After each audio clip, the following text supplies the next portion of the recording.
नमस्कार, स्वागत है आपका। मैं हूं अनीशा गुप्ता और मंडियों में गेहूं के दाम एक बार फिर से उफान पर हैं और भाव एमएसपी के पार हैं। महाराष्ट्र में 3500 रुपए प्रति क्विंटल तो और यहां पर तेजी हमने आते हुए देखी है। गेहूं के सबसे बड़े उत्पादक राज्य उत्तर प्रदेश में भी भाव यहां पर 2450 तक पहुंचते हुए नजर आए हैं। 2022-23 के लिए एमएसपी 2015 रुपए पर क्विंटल है। क्या है इस तेजी के पीछे कारण और इंडस्ट्री पर इसका कितना असर पड़ सकता है, बताने के लिए हमारे साथ हमारे गेस्ट मौजूद हैं। पैराडाइम कमोडिटीज के ब्रिलियंट वकील, एक्सिस सिक्योरिटीज के Pritam Patnaik, Shivaji Roller Flour Mills के ओनर अजय गोयल। लेकिन सबसे पहले आपको सुनवाते हैं कि former union agriculture secretary Siraj Hussain ने गेहूं की कीमतों में तेजी पर हमसे एक्सक्लूसिव बातचीत में क्या कहा। नीति आयोग ने 2018 में एस्टिमेट किया था इस साल के लिए, वो था करीब 97 मिलियन टन और यूएस डिपार्टमेंट ऑफ एग्रीकल्चर का एस्टिमेट है 106-107 मिलियन टन। तो इतना फर्क है दोनों एस्टिमेट में, कंजम्पशन के एस्टिमेट में, कि अगर प्रोडक्शन 106-107 के आसपास है तो वही फिर प्राइसेस पे प्रेशर आएगा। मुझे ये लगता है, मैंने लिखा भी है इसके बारे में कि गोइंग फॉरवर्ड एक आध महीने में गवर्नमेंट वॉच करेगी, उसके बाद शायद वीट के इंपोर्ट की ड्यूटी गवर्नमेंट 40% से घटा देगी। क्लियरली यहाँ पर ये दिक्कत हमेशा रही है कि जो प्रोडक्शन के आंकड़े होते हैं सरकार के, वो बहुत जल्दी चेंज नहीं होते। इंडस्ट्री के आंकड़े डिफरेंट होते हैं और जैसे सिराज जी भी कह रहे थे कि प्रोडक्शन कंजम्पशन दोनों ही नंबर्स में बहुत फेर है। और दूसरी बात यह कि अगले 1-1.5 महीने तक शायद सरकार यहाँ पर भाव वॉच करेगी और अगर नहीं थमते तो जो 40% की इंपोर्ट ड्यूटी है उसे घटाने की बात की जा सकती है। अजय जी, आपने भी ये पिछले कॉन्वर्सेशंस में हमसे ये कहा ही है कि इस बार गेहूं इंपोर्ट करनी पड़ सकती है। 40% की जो इंपोर्ट ड्यूटी है वो सरकार को उसको यहाँ पर हटाना होगा। एज ऑफ नाउ जिस तरह के प्राइसेस हैं, जिस तरह की बात हमने भावों में आते हुए देखी है, कैसे देखते हैं आप गेहूं के प्राइसेस, अवेलेबिलिटी और सरकार की प्रोक्योरमेंट?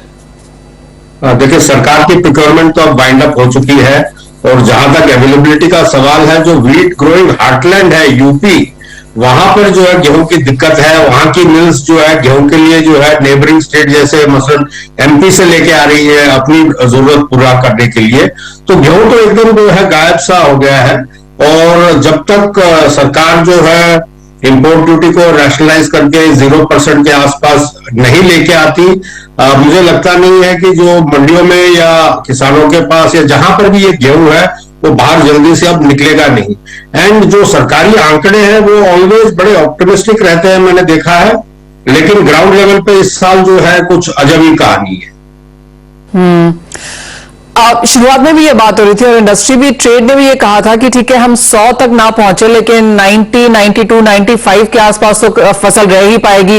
लेकिन अब क्योंकि हम जानते हैं कितनी बाजार में आई है, अब कुछ यहां पर एस्टिमेट चेंज हुआ है ट्रेड की तरफ से। ये तो नंबर जो है मोबाइल नंबर रहता है और जो है जब तक साल खत्म नहीं होता ट्रू एसएनडी पता नहीं चलती है।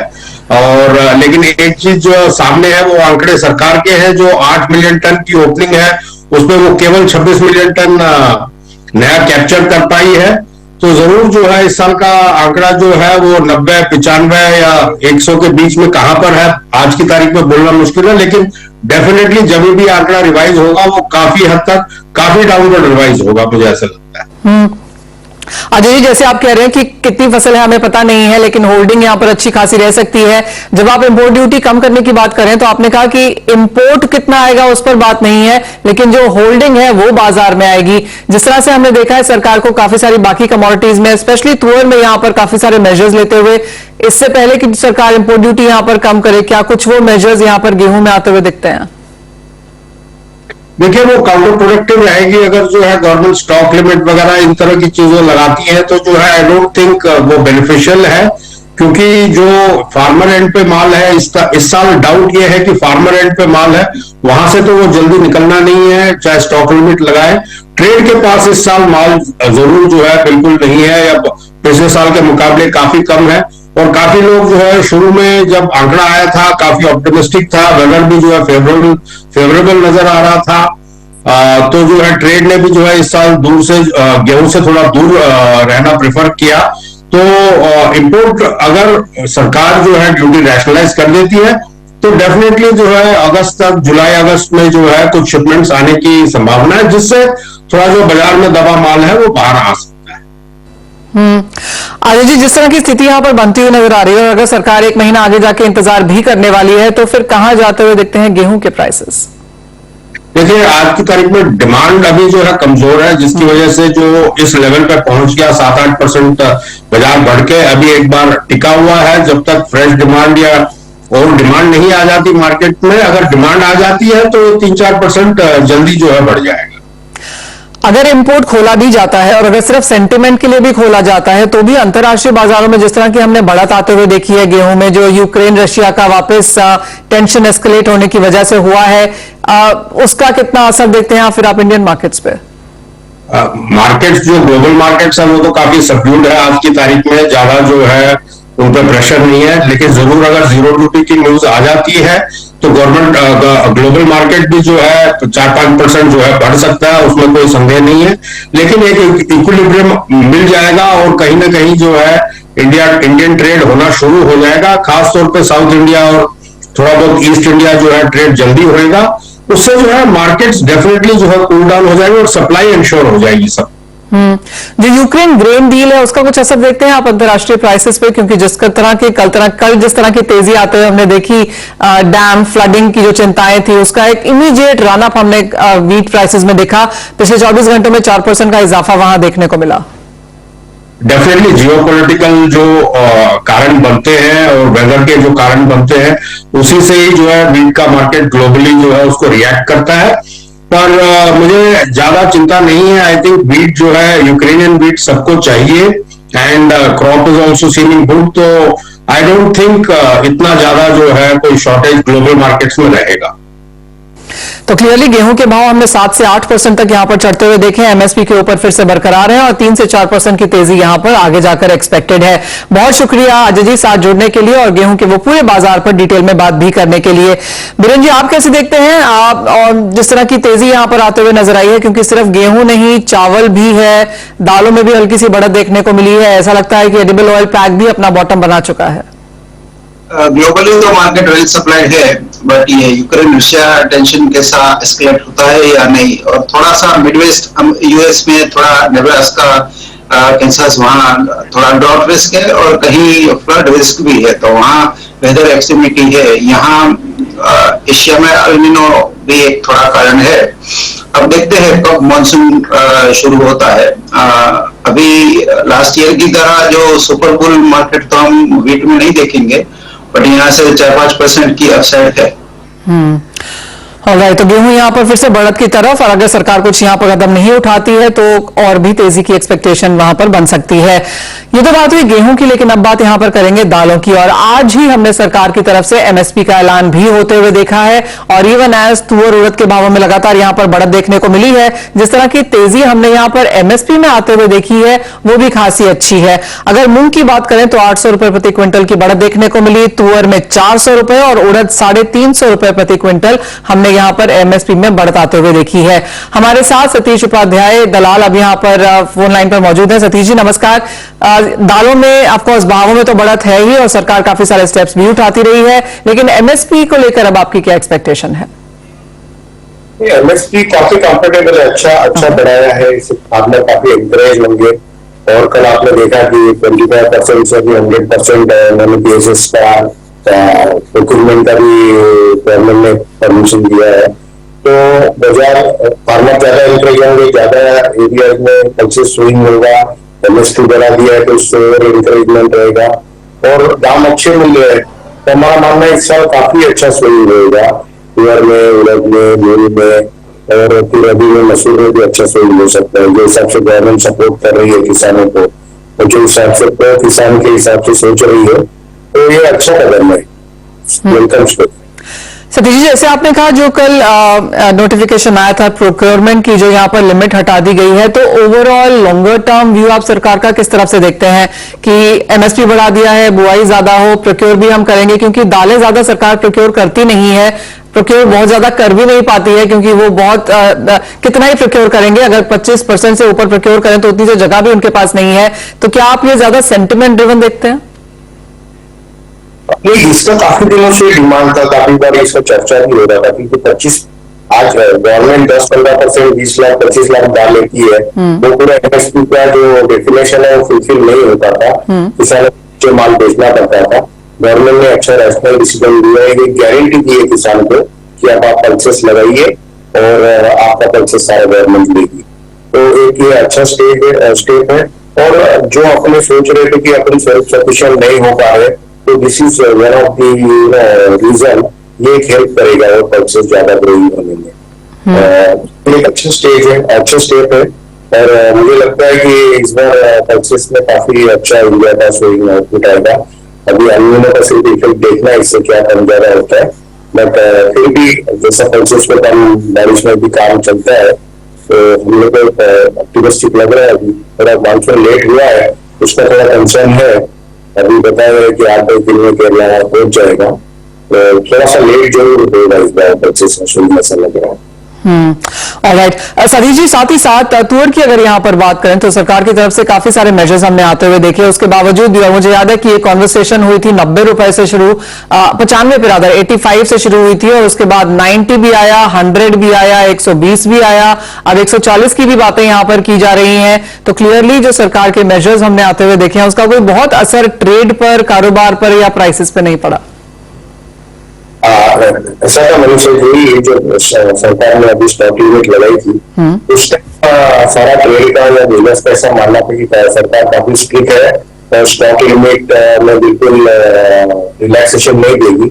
लेकिन जैसे ही गवर्नमेंट ने स्टॉक लिमिट लगाई, बाजार बढ़ना चालू हो गया, क्योंकि जो डर था ट्रेडर का या डीलर्स के दिमाग से निकल गया। 200 टन का लिमिट दिया है ट्रेडर को, तो जिस ट्रेडर के पास में 100 टन 100 टन का, उसने और माल खरीद लिया है, अभी अपनी 200 टन को रख सकते हैं, अब तो गवर्नमेंट का डर नहीं है। ऐसे ही मिलर को 25% ऑफ एनुअल कैपेसिटी दिया है। तो आज आप सोचिए कि मिल वाला 100 टन चलाता है, तो उसके बाद 7,000 टन पूरा रखने के लिए गवर्नमेंट ने परमिशन दी थी, मतलब स्टॉक लिमिट है, स्टॉक। तो माल अब ज्यादा पार्क हो गया और इतना वोलेटाइल बाजार हो गया कि आज पक्के माल में और कच्चे माल में इतना डिफरेंस हो गया कि मिल वो पैरिटी नहीं है। 100 में मिलर बाहर से दाल ले लेता है, तो आज अगर मैं 110 की और 105 की लेता हूँ, दाल बनाता हूँ, तो मेरी दाल 145-50 की पड़ती है, जबकि आज बाजार 135 का।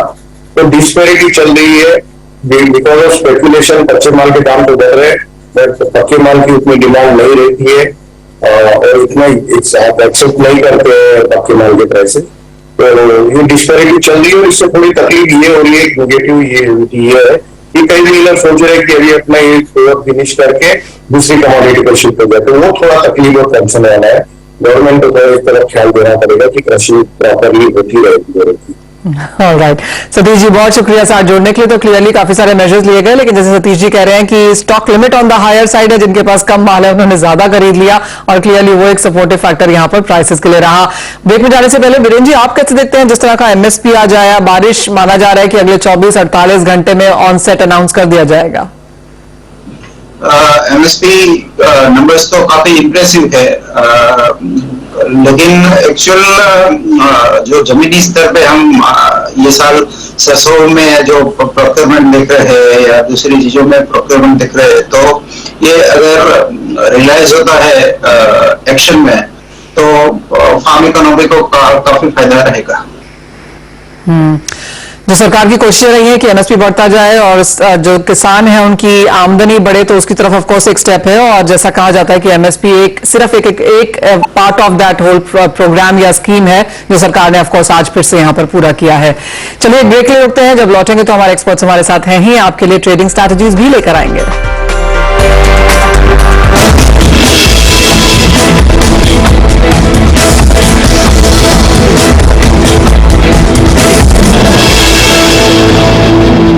आपका स्वागत है। स्ट्रैटेजीज लेने का समय भी है, और वीरेंद्र जी, क्योंकि हम यहाँ पर एग्री की ही बात कर रहे थे, तो सबसे पहले आपकी टॉप ट्रेडिंग स्ट्रैटेजीज ही जानना चाहेंगे। यहाँ एग्री स्पेस में क्लैरिटी नहीं आ रही है, मॉनसून की थोड़ी अनसर्टेनिटी है, मसालों में मिक्स कारोबार है, फिर भी थोड़ा बाउंस आए। तो टर्मरिक में अगस्त कॉन्ट्रैक्ट में 8,000 के आसपास मैं लाइटली शॉर्ट पोजीशन प्रेफर करूंगा 8300 के स्टॉप लॉस से। डाउन साइड ऑब्जेक्टिव हम 75-76 का रख सकते हैं। दूसरी चीजों में थोड़ा क्लैरिटी नहीं है आज मेरे पास। तेजी हल्दी में है, लेकिन बिकवाली की राय वहां पर अपटिक्स पे आती हुई। प्रीतम, आप कैसे देखते हैं ओवरऑल स्पेस, और यहाँ तो पूरा का पूरा जो कंसंट्रेशन है, फोकस है, वो अब यूएस फेड की मीटिंग पर है। एब्सोल्युटली, आई थिंक सब लोग न्यूज के लिए वेट कर रहे हैं। और बहुत ऑब्वियस है कि इंटरेस्ट रेट हाइक तो नहीं होगा, बट आई थिंक लोग उसका देख रहे हैं कि उसके आगे क्या होगा, जुलाई में फेड का क्या मूव रहेगा। आई थिंक उसके एस्टिमेट्स लग रहे हैं। कारण बहुत सिंपल है, इन्फ्लेशन बहुत स्टिकी है और जॉब डेटा बहुत रेजिलिएंट है। तो जितना हम लोगों ने सोचा था जल्दी हमको गुड न्यूज मिल जाएगा, इंटरेस्ट रेट घटेगा और गोल्ड के प्राइसेस बढ़ेंगे, मेरे को नहीं लगता इतनी जल्दी हो सकता है। बट एक चीज है, इसके चक्कर में थोड़ा बहुत वोलेटिलिटी है, उसमें बाइंग सेलिंग अपॉर्चुनिटी मिल सकती है। इसलिए आप इंटरडे का मेरे को पूछेंगे तो मुझे लगता है गोल्ड भी 59,800 पे आता है तो एक बार बाई करके चल सकते हैं। स्टॉप लॉस लगाएंगे 59,600 एंड टारगेट प्राइस रहेगा 60,100। रही बात सिल्वर की, वही सेम 71,800 के आसपास आता है तो एक बार बाई करके चल सकते हैं। स्टॉप लॉस लगाएंगे 71,300 और टारगेट फर्स्ट टारगेट रहेगा 72,400, वो बीच करके जाता है तो 72,600 का भी लेवल आ सकता है इंटरडे बेसिस पे। ऑलराइट, तो ये गोल्ड एंड सिल्वर की बात हुई, जहां पर सोने में थोड़ी सी गिरावट लेकिन चांदी में खरीदारी की राय है। बीरेन जी, मेटल्स कैसे देखते हैं आप, क्योंकि यहाँ पर एक बहुत ही डायरेक्शनलेस ट्रेड है। बाजार ये मानता है कि बॉटम शायद हम बना चुके हैं लेकिन बहुत बड़ी तेजी की उम्मीद भी नहीं है। अभी रिकवरी बाउंस है इसमें, स्पेशली चाइना से शायद रेट कट आएगा या आरआर कट आएगा, टारगेटेड स्टिमुलस भी आ सकता है। थोड़ी इन्वेंट्री लेवल भी कहीं कहीं कम है, तो मैं भी कि ये बाउंस शायद आगे थोड़ा बढ़ सकता है। यहाँ पे कॉपर 735 के आसपास अगर प्राइस मिले तो मैं वहाँ शॉर्ट साइड प्रेफर करूंगा, क्योंकि मैक्रो फंडामेंटल्स अभी भी 22-24 के लिए सपोर्टिव नहीं लग रहे हैं। प्रीतम, आपकी कोई टॉप पिक जो आप मेटल्स में बनता हुआ देखते हैं, क्योंकि हल्की सी खरीदारी आज एल्यूमिनियम और जिंक में भी हमने आते हुए देखी। मैं बिल्कुल मानता हूँ बीरेन जी के व्यू से, मेरे को नहीं लगता कि फंडामेंटली कुछ सपोर्टिव है। एक्चुअली डेटा नेगेटिव भी आते ही जा रहे हैं, बट एक बॉटम भी बन सकता है कोई भी कमोडिटी में, वही हम लोग देख रहे हैं मेटल में आते हुए।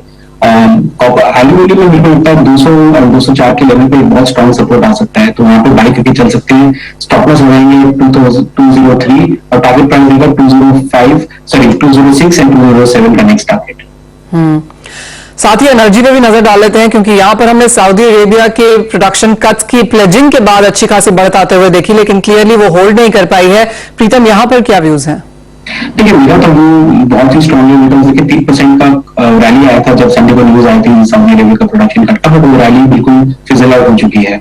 कहीं ना कहीं आई थिंक जो इकोनॉमिक स्लोडाउन है, डिमांड डिस्ट्रक्शन है क्रूड का, वो एक बहुत ज्यादा हावी हो चुका है अगेंस्ट जो भी आप सप्लाई कट करें।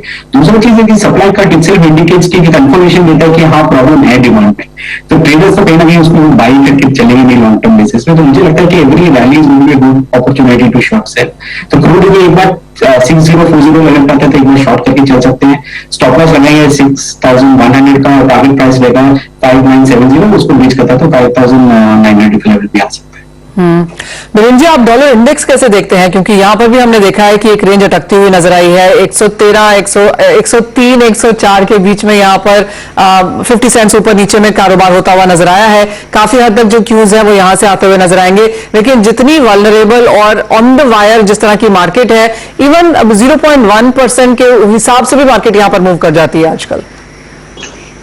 बेसिकली इसमें करेंसी फटिक जैसा मामला है, स्पेशली इमेजिंग मार्केट्स में युआन या टर्किश लीरा, या तो ऐसा लग रहा है कि वैसे भी समर नॉर्मली थोड़ा स्लैक समय होता है, जैसे कि कहा जाता है कि सेलिंग में एम्बो है, तो उस तरह के हिसाब से फिलहाल मुझे काफी चॉपीनेस लग रही है डॉलर में पर्टिकुलर। ये 103, 104 या हार्डली 104.40 और 103.30 के बीच ही रहेगा। काफी चॉपी मार्केट है ये।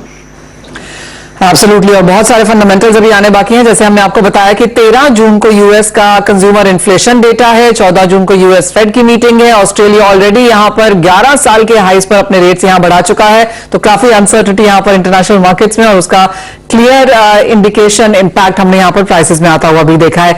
बहुत शुक्रिया बीरेन जी, प्रीतम, आज साथ जुड़ने के लिए और तमाम कमोडिटीज पे स्ट्रैटेजीज देने के लिए। एक ब्रेक के लिए रुकेंगे, लौटेंगे तो लेकर आएंगे आवाज समाचार।